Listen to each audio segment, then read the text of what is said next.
Good morning, everyone. Thank you for joining us on Zoom and on social media. My name is Kadir Üstün. I'm the Executive Director at the CETA Foundation at Washington, D.C. Today, we are hosting a high-level panel discussion on the future of U.S.-Turkey defense relationship. The U.S. and Turkey are two NATO allies with long-standing security ties and an overall robust defense partnership which became more complicated lately. In recent years, Turkey has ramped up its defense capabilities against regional threats and also proceeded to acquire missile defense systems from Russia after failed talks with the US and the EU. US Congress has sought to remove Turkey from the F-35 project due to procurement of S-400 systems as well as Turkey's military operations in northern Syria. The Trump administration sought to find a middle ground as Turkey indicated its openness to purchase US systems such as Patriot systems. Turkey's nationally produced weapon systems have already demonstrated their effectiveness in the region, and the country continues to seek cooperation with the US based on common interests. As CETA DC, we wanted to discuss these dynamics and explore ways for two countries to cooperate better on common defense. We have two excellent, distinguished guests to discuss these issues. I can't think of better names than these two to explore better cooperation between the two countries. I'd like to welcome both. We have President Ismail Demir and Admiral James Stavridis. President Demir is the president at Defense Industries of Turkey, which is the Turkish government's defense procurement agency. This agency grew from managing about 60 projects in 2000 to about 750 projects today. About half of them launched in the last 5 years. These include nationally produced tanks, unarmed and armed drones, national corvette program, national warplanes, and under Professor Dr. Demir's leadership, the organization supports R&D efforts in defense in Turkey as well. He has served as senior technical officer, vice CEO in Turkish Airlines, and later as general manager of Turkish Technique.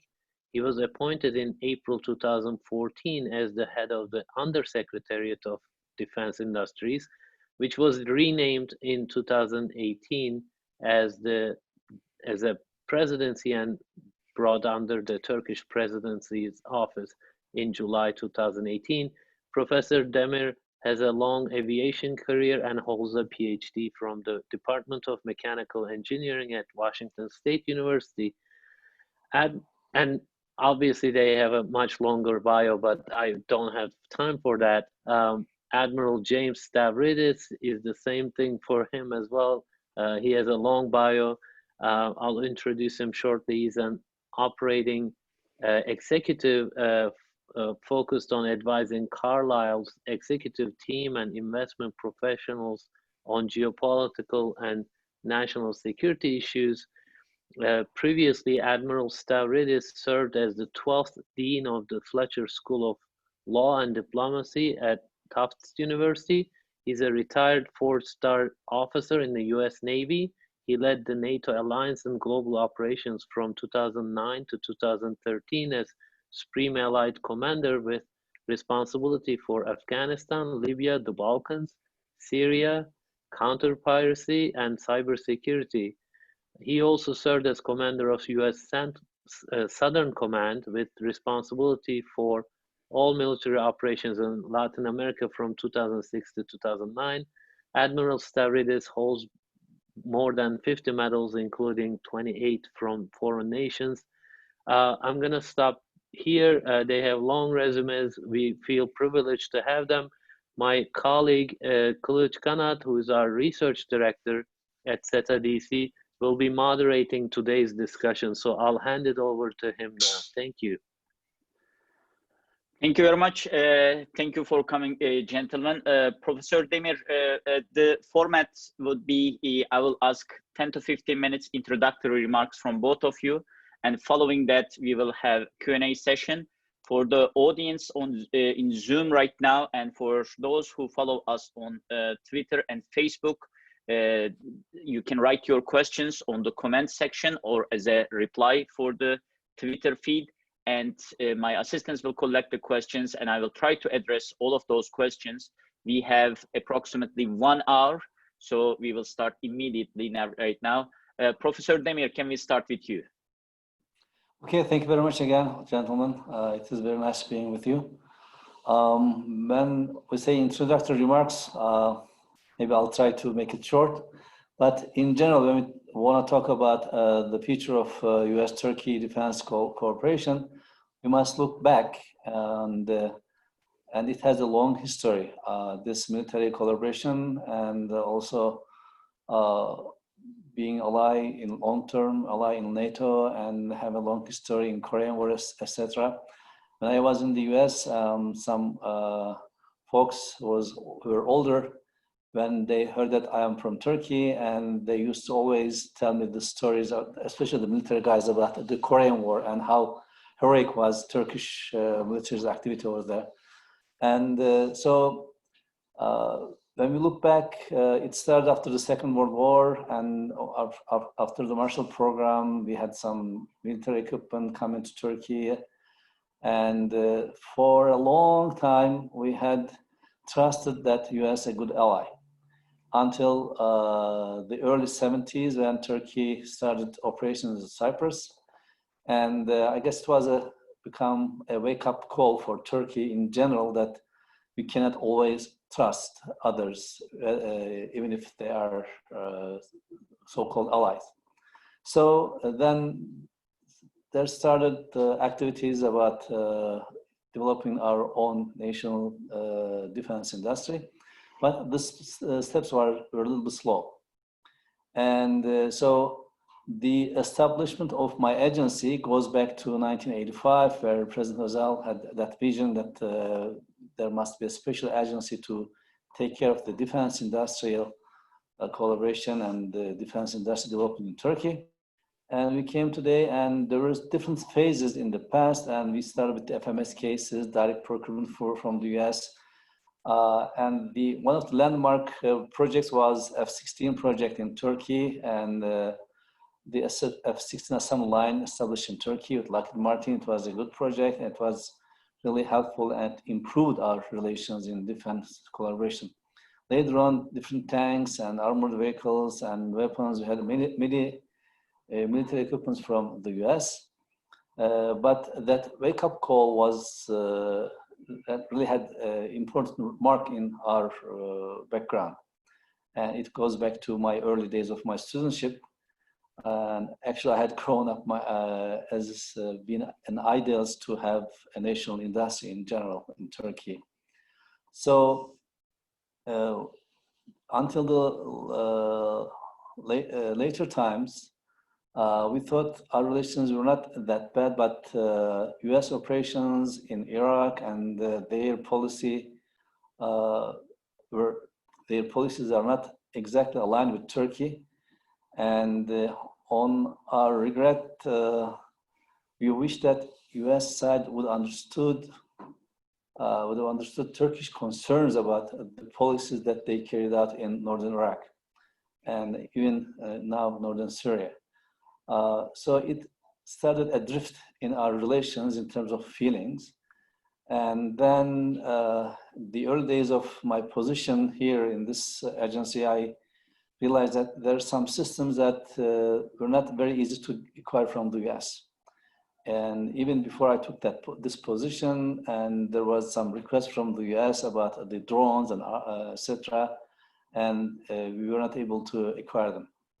And then comes the other weapons and some smart bombs and cameras, etc. None of them were positively answered until the time that we started our own production. So we had kind of bitter memories about our relations with the US. although we always thought and supported the idea that we must have a strong military collaboration with the US, including the defense industry. And in many occasions, actually, we had good examples of collaboration with the US and with GE and some other companies. Up to a certain degree, this is a win-win relation that I thought both sides were happy. And the landmark of it was the F-35 project, that Turkey was one of the partner countries, and things were going well. But when it comes to S-400 issue, the relations become tenser. And so anyway, when we talked about last 6 or 7 years that some of the weapon systems and smart bombs and cameras were blocked from the US side, it was already not going well anyway. But this S-400 issue become really a deal breaker in a sense. But we still think that there is a future if both sides see the synergy and the benefit of having collaboration in the military side, in the field, in operations, and in the industry. There's a lot to win for both sides. US as a superpower sometimes think that they can impose their will and wish and policies anywhere in the world. But if that policy is not right for that geographical location, like in Turkey, Northern Iraq, and Northern Syria, the policies were definitely wrong. If they had listened Turkish advice and Turkish policies, that region would have been in peace for a long time, and our relations could have been in a better position. However, for the future, we are optimistic, and we are always for the relations, for improving the relations. And both sides should respect each other's sovereignty and national interests. And it should not be forgotten that the region, the troubled region, is our neighbors. So Northern Syria, Iraq and Syria, we have been suffering whatever has been going on over there. We have been suffering from them. So this is a fact. And then our ally, US, should really respect our concerns and listen to us. And of course, we are ready to listen to their concerns and their national interests and security issues. But if we had listened each other carefully and respect each other's concerns, I think we can have a better future. And I am definitely optimistic about it. Thank you very much, Professor Demir. Admiral, the floor is yours. Thank you very much, and a pleasure to be with all of you today, those listening, but particularly to have a dialogue with Mr. President, with Professor Dr. Demir. It's my honor to be included. Well, I want to begin where you began, which is the Korean War. My father was a US Marine Corps officer. Obviously, you can gather from my last name that I'm Greek American, although my grandfather actually came to the United States from the city of Izmir. So my father is Greek American. He is a young officer in the Marine Corps, and he goes to the Korean War. He is in command of a platoon of US Marines, and on his flank is a Turkish unit. The two of them worked perfectly together. And my father came back from the Korean War with stories about the courage and the loyalty and the combat capability of those Turkish soldiers who fought alongside him. So I'm very happy, Dr. Demir, that you began with the Korean War and began with this long history of cooperation between the United States and Turkey. So let me flash forward, if I may, in my own life. So I end up going to the Naval Academy, long career in the Navy, and then I become the Supreme Allied Commander of NATO. The first capital I visited was Ankara. Why? Certainly it would have been very tempting for me to go to Athens, to go to Berlin, to go to London, to go to France. I went to Ankara. I went there because I recognized then, this was in 2009, and I recognize today the critical importance of Turkey to the NATO alliance. It is, as we all know, the second largest military in the alliance. It is a military of tremendous capability, a high degree of professionalism. And during those years, by the way, I worked with the current Minister of Defense, then General, now Minister, Hulusi Akar, and I hope you will give him my friendship and respect when you have your next meeting with him, Dr. Demir.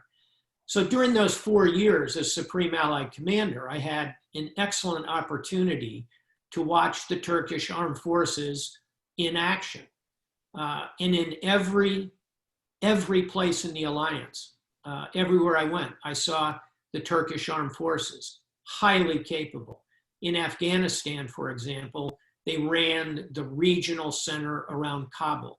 This was in the period of time when we had 150,000 troops under my command there.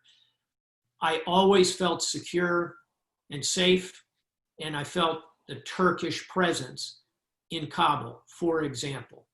When I would go to the Balkans, where Turkey has a long, rich, and complicated history, I would often see the Turkish soldiers performing superbly in Kosovo. And when you think of the history involved there, it's a credit to Turkey that they stepped up to that alliance mission. When we had the Libyan operation in 2011, Turkey was a full participant in that. Of the 28 nations in NATO, many chose not to participate. Turkey stood up and was part of the arms embargo, was part of the air operations, was highly capable a member of the alliance in that regard.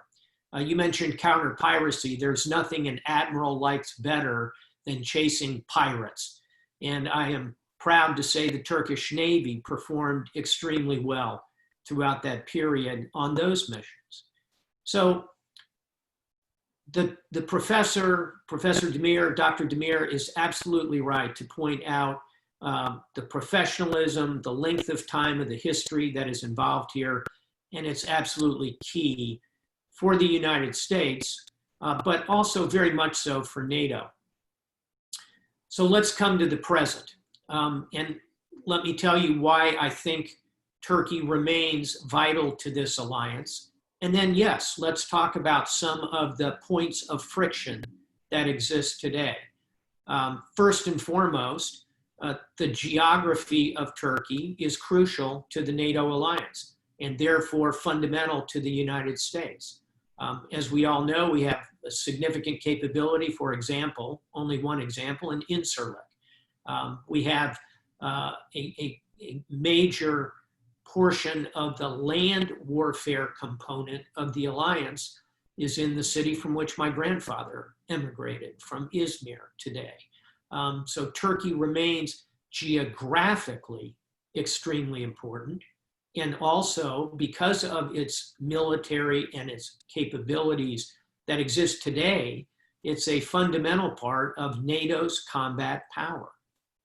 Thirdly, for the exact reasons that Professor Dr. Demir mentioned, the Turkish arms industry, which he proudly leads, continues to demonstrate its ability to produce high-quality combat systems, including, for example, unmanned systems, which are being used with strong effect on missions ranging from Libya through, of course, into Syria and in counterterrorism operations along the southeast border of Turkey. So that armament industry is a powerful and important part of this story.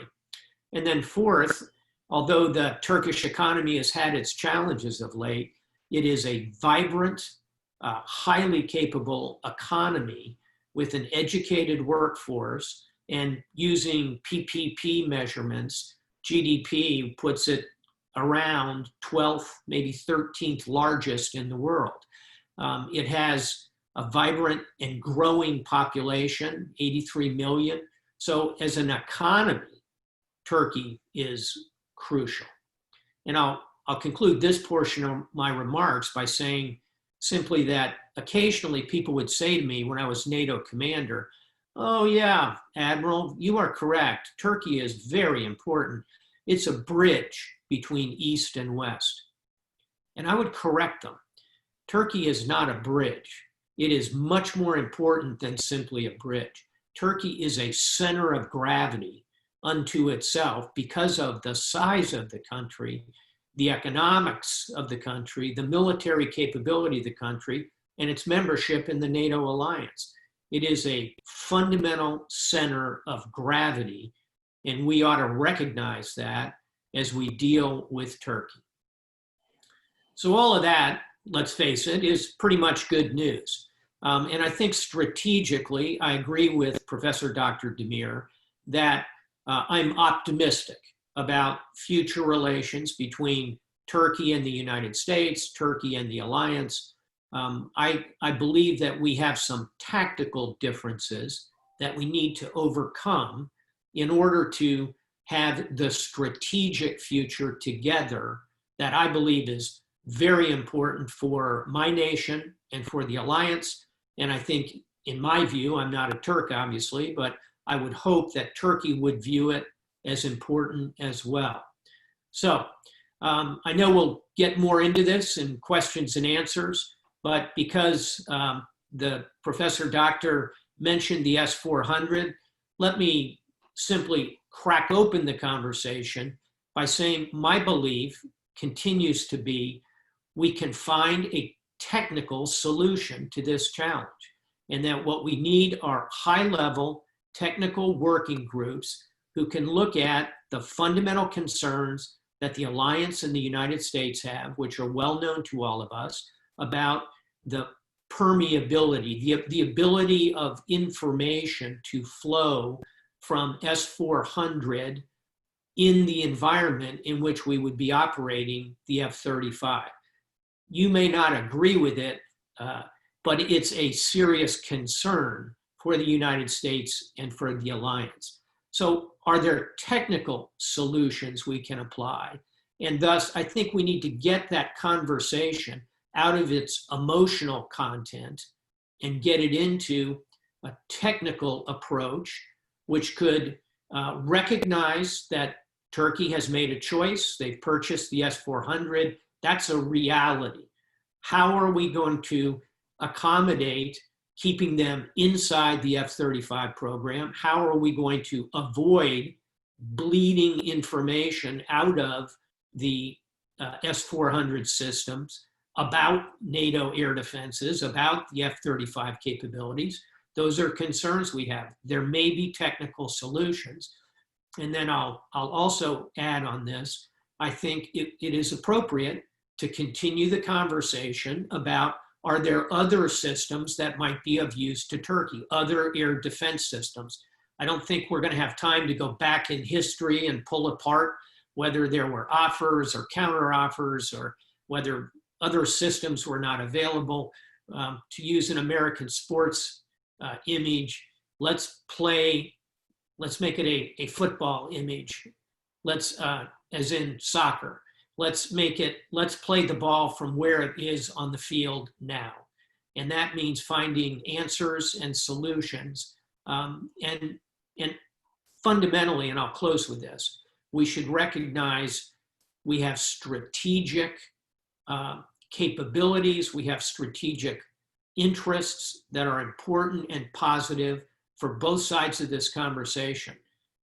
What we have are technical and tactical disagreements that I'm cautiously optimistic we can solve if we take a position of how can we fix this problem. And I'll close with that note of optimism and return the floor to Kilic, our moderator. Thank you very much, Admiral. And I had more general questions, but since you started S-400, this is the elephant in the room for the defense industry right now. Most of the debates are taking place in regards to S-400. And you mentioned the technical solution for that. And I want to go back to Professor Demir and ask him, I know that Turkey offered this at least 2 times with in a conversation between President Trump and President Erdogan. This issue came forward, but then it was ignored. So what was the Turkey's offer in regards to technical solution? What did it entail? And does the agreement, S-400 agreement with Russia, has any article that impediment that kind of a technical solution with the United States, especially in regards to F-35, of course? Okay, this is all along what we have been telling to the US side. Okay, this is the fact on the table that we have the system. However, even leave alone F-35, but for our national entire defense system, okay, we are putting something in, and we are very careful for our own sake first, then NATO alliance sake, that to contain that system, you know, so that it can operate stand alone, and also all this IFF and all the integration should be done by us, by Turkish side, and all threat library, etc., should be put out by ourselves, and it should be in our control. And so we thought we have been careful enough to really comfort the alliance members. And moreover, we told to the US side several times that if you have some additional concerns, if you can alert us some, like, you know, backdoors or whatever concerns you have, let us know, let us discuss. We are ready to take precautions against that. And we should not forget that Russian side as well was concerned about the system itself. And on the table, we had this conversation many times that, okay, how come they will trust Turkey as a NATO member and to give that system, and how they were really uneasy about it. So as a nation who would honor its signature in both sides to alliance and to the acquiring the Russian system, that we must honor to protect each other's interest and to make sure that any leakage did not happen to either side. And so we had committed that we will take any necessary measure to do this. And on top of it, we told the US side that if you thought that we had been short in some depth of knowledge, whatever you name it, if you have more things that you know and you have concerns, let us know. Let us work together to prevent any leakage, any potential risk that would be happening to F-35 or any other thing. And we had made this offer so many times, but the approach from the other side was that they know better. They know better than us, better than anybody else, and they are sure, they are convinced, 100%, and they don't need to convince us, and they don't need to work with us to convince us. But we said, okay, forget about convincing. Let us work together to make anything that, you know, create a leak or risk. But it went to deaf ears, unfortunately, and still this is on the table. We are talking about it. And this is very, very unfortunate from our side that we were not able to make this to be listened by the other side. I'm still holding the same position. If any party in the US side is willing to sit down and talk about it, and so we may, you know, oversee something or overlook something, we may forget whatever, or we had some short of knowledge at some areas, whatever you name it. Let us discuss it, you know. It is anything that would hurt alliance or will hurt us. And as a nation with a partner in F-35 program, how can one would assume that we'll agree to leak any information related to F-35 to the other side? It is, first of all, from the intention point of view, I don't think that anybody will suspect our intention. And then it comes to technical capability. If you think that there is something technical to be worked, we are ready to work on that. So you think that it is still not too late, given the main parts of the S-400 is delivered to Turkey, it is not too late to start this technical conversation? It is not even asked to us what measures we have been taking and what are the conditions we put on the agreement to make sure that any risk did not happen. And there's no conversation at all about the subject. Of course, it's not late because, if you don't know what is the main concern, or if the other party did not know what measures we have been taking to make sure that there's no risk. So it is just two sides or sitting on table and no dialogue at all, just holding a position that, okay, US side says we are sure that there is a risk, we are sure that there will be leakage, and period. There's no other discussion. They'll stop this because they know better. Okay, they know better, but let us know about it. Thank you very much, Professor Demir. And I started to receive so many questions about this issue. We will probably come back to F-35 and S-400 issue. But Admiral, there is a question for you. It says, Dear Admiral, do your keynote of today reflect the vision of US Army about Turkey, or is it just your personal opinion? And I want to bring a second part of this. It was a couple of years ago that there were some reports from prominent journalists stating that there is a disagreement between the US, some of the two different commands of the US military in regards to the relations with Turkey. Literally, it is EUCOM and CENTCOM. And especially in Stuttgart, there was meetings about the Manbij roadmap.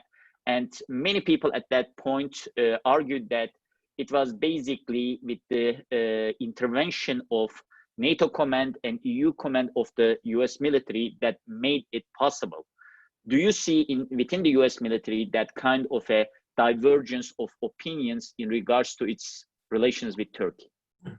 Well, first of all, my appearance today reflects my personal views. I am not here in any way, shape, or form representing the US government, US Army, or any other entity.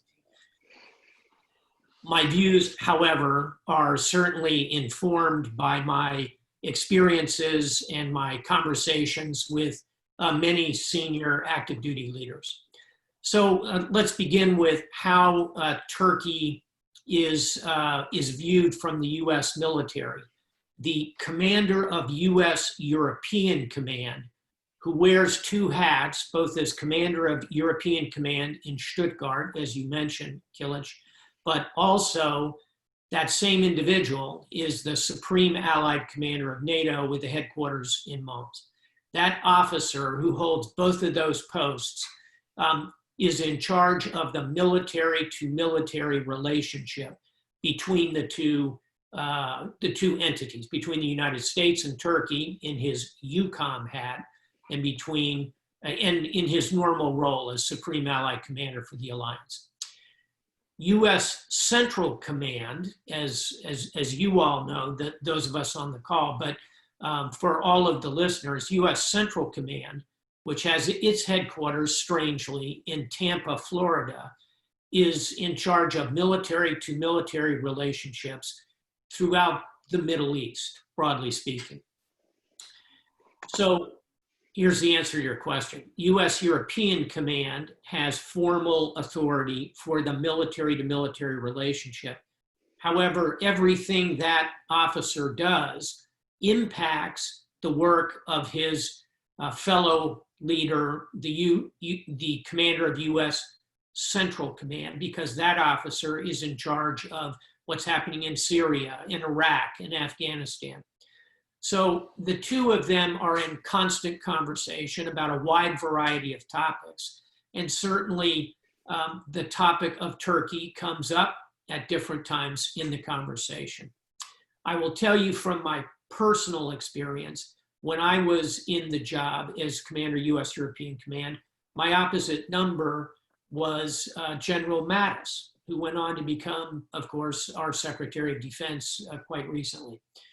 General Mattis and I maintained very open communication about the relationship with Turkey, because everything that I did would ultimately impact his work.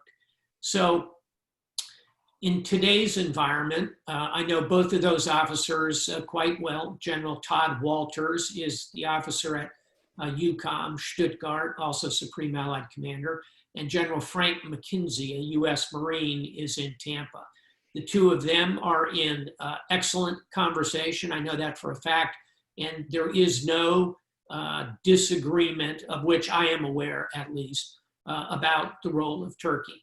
I don't know this, but my guess would be that both of them would echo many of the broad comments that I've made.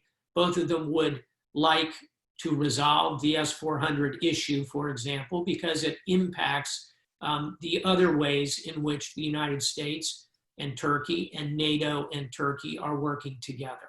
So bottom line, it's a bit of a complicated command structure. The key individual is General Walters, my successor in Stuttgart and in Mons.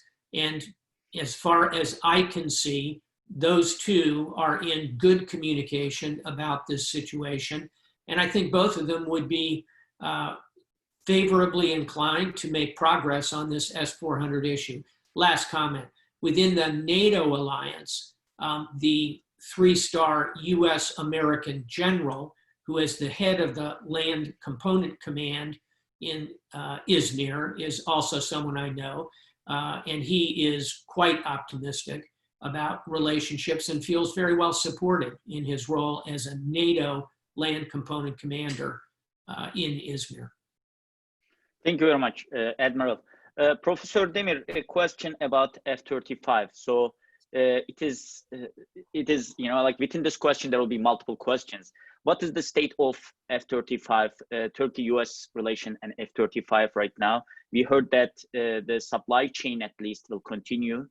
However, what is the state of Turkey's status in F-35? And there has been debates in Washington, D.C. that especially Turkey's F-16s fleet are getting older, and if Turkey will not receive F-35s, and considering that affects Turkey's own jet fighter wouldn't be ready by 2023, Turkey would have some problems in terms of jet fighters. What would you say about that? We see F-35 issue in twofold. One is the partnership. The other one is acquiring the planes. And from US actions, what we are really confused and really shocked in a sense that, okay, you may have some concerns about giving F-35s to Turkey and letting it fly in Turkish airspace and express concerns, etc. And although we have not talked about the technical details of these concerns yet, and we are open to discussion. But on the other hand, the partnership, I mean, it is very, very difficult for us to understand that we are in the program, we are the partner, we are one of the partners. And in entire program, we really play our role perfectly. And from every partner's perspective and JPO's own expressions and comments, that Turkish industry is really doing perfect, is a perfect partner. And in terms of cost and performance and quality, and there's nothing to complain. And what on earth is making them to decide that Turkey should be kicked out of the program, except a stand that Turkey should be punished? It's a kind of hostile step. There is no explanation. As I mean, what we read, how we read this is, okay, since buying S-400, they must be punished. But the punishment is not to Turkey only, to the entire program and program partners, and from their own expression from US side, and the program will suffer at least $500 to $600 million extra cost. And when we look at our calculations, for each aircraft, there will be between $7, $8, or $9 million extra cost. What is the reason for this? And to punish Turkey? Okay, and then the entire program suffers. What is the logic behind it? And we would never understand this. And we are not able to understand, we are not able to comprehend this, and there's no logic. There's no really reasoning that really convince anybody. But still there, I mean, we cannot do, but despite of all these things, we always stated that we are committed to be a partner in the program. Although US side announced that they will stop orders from Turkey, we have not announced that in last year that since they are taking this action, we just would like to immediately stop all the production. We did not say this, and we will not say. Still, as long as the orders come, and we'll continue to produce the parts, our industry would like to participate in the program, would like to continue. Even if US side decided, let's say in 1 year, they will stop. And we are not trying to stop it now so that program will suffer more. And it is amazingly, some third countries right now are contacting to our companies over here, and they're asking the same parts. That means while US decides to stop procurement from Turkey, and they engage the third countries, but those third countries are not capable right now to really produce those parts, and they're asking us to sell them, then they will sell to the US. It's so funny. You know, this we cannot understand. Let's go to Turkish Air Force and the Airness. So we'll continue our own national fighter program, and definitely this program will go on. And we know that it's a challenging program. We know that there are a lot of challenges we have to do. We have to work a lot. And F-16 fleet, okay, it's aging, but there are so many remedies that we can really prolong their life. It is one of the options. And we are currently working on our own upgrades of F-16s. In the meantime, our national program will start having fruits. 2023, we do not claim that it will fly, but you'll definitely see the aircraft coming out of the hangar. We will start ground tests, etc. And by the end of 2025 or 2026, we expect to see the first flight, but that flight will be with some products coming from different sources. And in the meantime, we'll continue our own jet engine program, other components. So we are learning these in the hard way, and we trust that we have a really dynamic and hardworking youth and human resources. We'll continue on this. And we have a saying in Turkish that bad neighbor make you own things. So we'll just start owning our own things. But at the end of the day, it's not going to benefit to either party. And we always believe in collaboration, good spirit of collaboration and cooperation that will be benefiting to both parties. And if we continue on this path, both sides will see some harm. It's not only one-sided thing. And then why should we do this? But if one side that they will continue on whatever they're doing right now, we don't have any other option. We'll go, and believe me, we aren't going to suffer at the end of the day. We'll succeed. Thank you very much. Admiral, there is a question for you.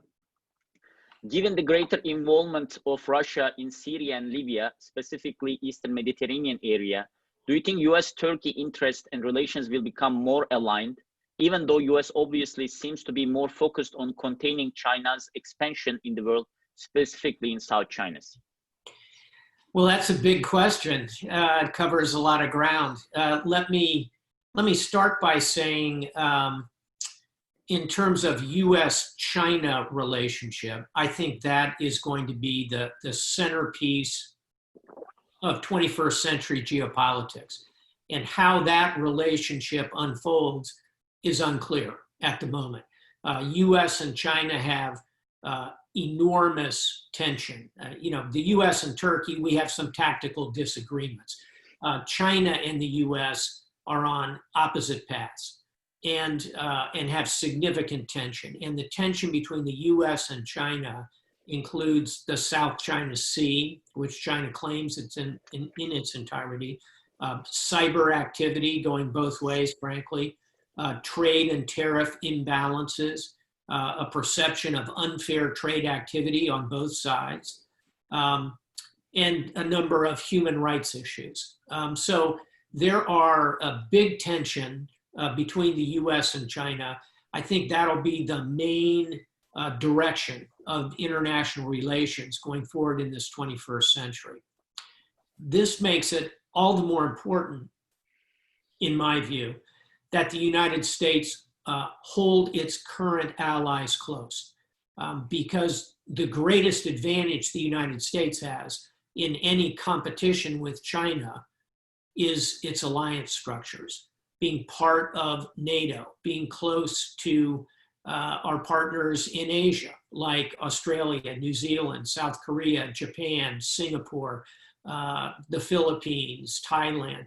The US has a global set of allies, and if we want to compete effectively with China, we're going to have to hold them close. So this, to me, is another argument for why the United States should be working to resolve this disagreement upon which we spent so much time this morning, the F-400 J-35 piece, F-35, please. So that's the China part of the question. In terms of Russia, we ought to take a step back here as we look at Russia, in my view. Russia, in many ways, is no longer a great power. It is certainly not a superpower. It has a population that is rapidly declining. By the middle of this century, Turkey will have more people than Russia does. It is largely depopulated to the east of the Ural Mountains. Its economy is not terribly effective. It's under significant sanctions for invading Ukraine. And it has many medical problems in its population. Russia has many challenges. Vladimir Putin, I think, has a very bad hand of cards, we would say, if he was a poker player or a bridge player. He doesn't have a lot of assets, but he's a smart poker player. He is playing this bad hand of cards very well. And so what he is trying to do is create a perception of Russian influence and activity around the world. This is why he is so engaged in the Middle East. He wants to show the world that he can be a strong deal maker, for example, in Syria, where he supports Bashar al-Assad, who, in my view, is a war criminal. And he also, Vladimir Putin, is getting closer and closer to Iran. So you see Putin operating, I think, cleverly throughout the region. Now, you asked about the Eastern Mediterranean. Yes, you will see Putin continue to be very engaged. He'll operate Russian naval vessels throughout that region. He'll use bases in Syria. He will continue to operate in and out of the Black Sea, and particularly now that Russia has occupied Ukraine and he has control of the major ports of Ukraine, you'll see him consolidate all that in a maritime basis. So bottom line, Russia is certainly no friend to the United States. Vladimir Putin has made clear his dislike and disdain of the United States. You're going to see continuing tension between the US and Russia, in my view. You'll also see Russia, going back to the beginning of the question, draw closer to China. You're seeing the two of them coming closer and closer together.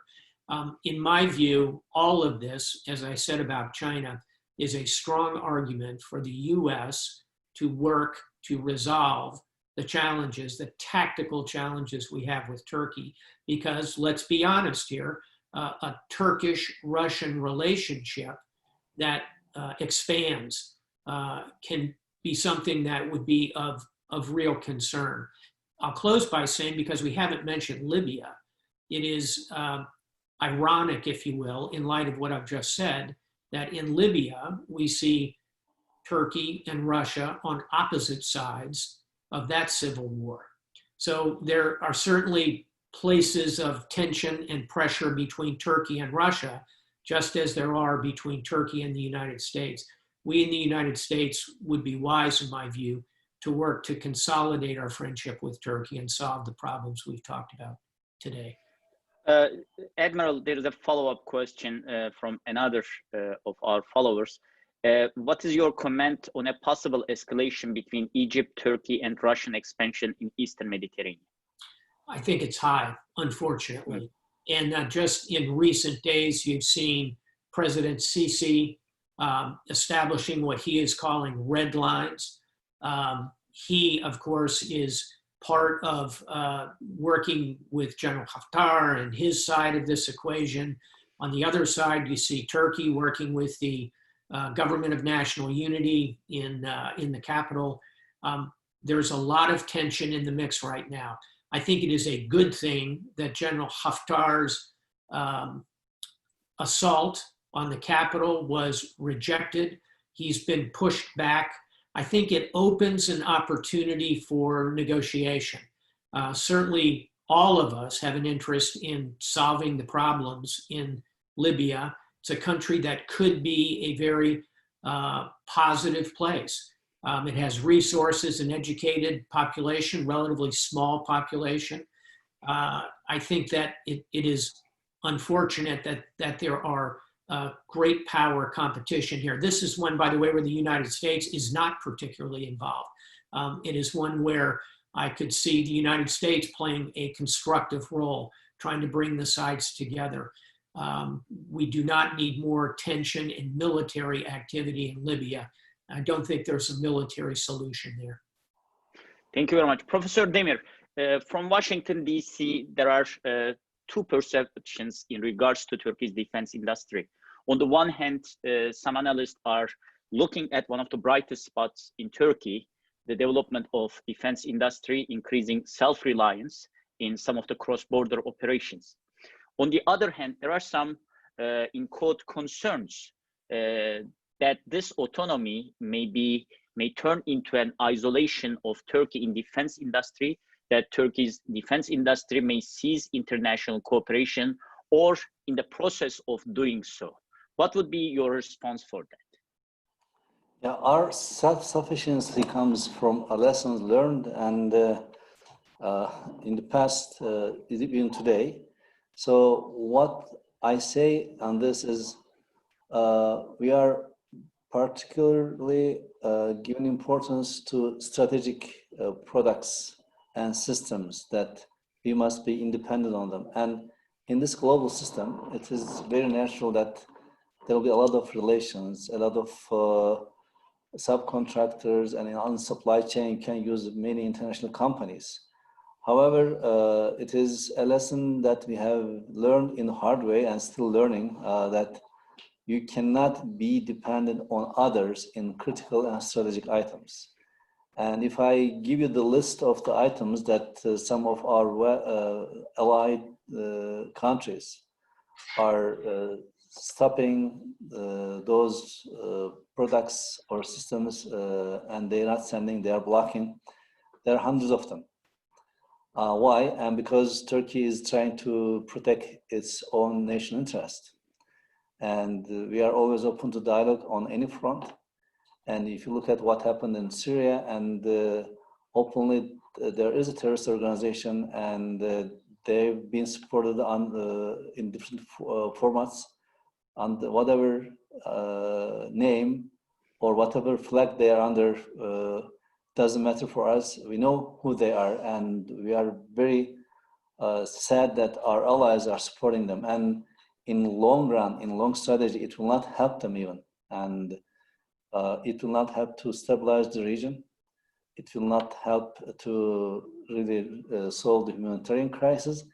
It will not help to protect NATO alliance and NATO's interests. Because if you let your adversaries to put step on some soil, either in Syria or Libya, and the policies would open some gates to this, and it will, in the long run, hurt NATO alliance. And the policies over there we couldn't understand, and whatever we say, I guess it hasn't been understood. So this self-reliance will not isolate, will be still open to the world in terms of import and export. But our important point is the strategic items, that we know that the friendly nations, so-called, or so-called allies, will not give those systems, those products to us, and they are not giving us right now. And then we have to really do our own homework and be self-reliant. It doesn't mean at all that we will be isolating ourselves, but this is the path that we'll be following. It is also some steps in R&D and technology that it will be beneficial in the long run to our nation, not only in defense industry, also in other industrial areas. We have a young and dynamic population.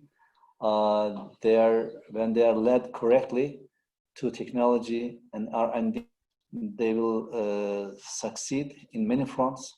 And technology has a broader meaning in general. It will not only support defense industry, and a country's security and safety depends on not only the weapons and etc. It will depend on many things in technology, in society's needs, and so when you think this broad, any advancement in technology and R&D will help our nation in the long run. Of course, we'll always value international collaboration, and we are not for isolation at all. Professor Demir, there is another question related to that. It says, dear President, how to bring more autonomy to Turkey's military industry without being trapped by a licensed system, which makes it depend from abroad? So you partly answered that question. Is there any steps that Turkey is taking to resolve these license system with the countries, with the allied countries? Oh, I mean, if there's something depending on licensing, that's what I've been telling, that we are blocked. And in many cases, some of them hidden, some of them open. Many allies block us in many products, and then we go ahead and do our own things, develop our own products, and then trying to be self-reliant. So we are not in a process of bridging any license or any patent, etc. We are doing our own things. So I don't see any problem. And in licensing issue, if there's a signed agreement in license and things, we work accordingly. We will not be in breach of any agreement or any signature. We'll honor any agreement, any signature. But if the other side is behaving differently, of course, we have to choose our own path. Thank you very much. We are almost done, but I have so many questions in front of me. Allow me one last question for each of our panelists. Admiral, there's a question, and it's a long question, but the end of it is about the Black Sea. So we have been talking about Eastern Mediterranean a lot, and the question is, how can the US and Turkey cooperate more effectively to enhance Black Sea security? Well, in one word, it's NATO. I mean, this is a region that has NATO partners around it, as in alliance members, Romania, Bulgaria, but of course, Turkey, above all, has the longest coastline. And I think maritime exercises working together in that region are very powerful and important. And we should remember that Georgia and Ukraine are not members of the NATO alliance, but they're both strong and capable partners to the alliance who have participated in Afghanistan and on many other missions. So I think it's a region like the Arctic Ocean where Russia is present, NATO nations are present, and the best way to facilitate US-Turkish cooperation in the Black Sea is through the NATO alliance. Thank you very much. And one last question for you, Professor Demir. Yesterday was the 4th anniversary of July 15 coup attempt in Turkey. And in Washington and many Western capitals, there were a lot of questions about the defense capability of Turkey in the aftermath of the coup attempt. And part of that discussion was about the defense industry. The question is, how did the failed July 15 coup attempt impact Turkish defense industry and capabilities? Do you think it created an interruption or delay, or was it already prepared for any kind of intervention, such as a coup attempt, etc.? As it has been seen in active operations since July 15 coup attempt, Turkish military is effectively on the field and performing operations successfully. And that is a sign that it had increased the capabilities, because when the, let's say, blockage is cleaned in different lines of communications and command and control and all these, and we can proceed better. And in defense industry, of course, cleaning up the leftovers or those who had bad intention about entire well-being of the country, when they are isolated, and we become a better performing industry. Not only Turkish military became a better performing party, the Turkish defense industry started being a better performing industry, because what we felt, those people were blocking in some critical steps. And so after that, we started realizing that the reason in some of the steps that were hard to take because of them. So in short, one might think that putting some people out of the system will weaken it, but on the contrary, it increased our speed and also dedication of the entire human resources or workers or engineers in the industry. We have seen an increased dedication and also support in creating better products, better industry. So in short, yeah, we are stronger today. Thank you very much. Thank you very much, gentlemen. Thank you very much, Mr. President. Thank you very much, Admiral.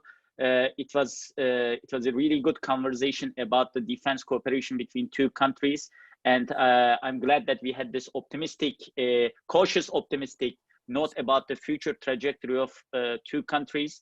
I know that there are so many questions. I apologize from the attendees and those who follow us on social media that I couldn't address, but hopefully if the busy schedules of these two gentlemen will allow, we will have them again in the near future to address those questions. Thank you again, gentlemen, and thank you for the audience. Yeah, thank you all. Thank you. Thank you. Thank you.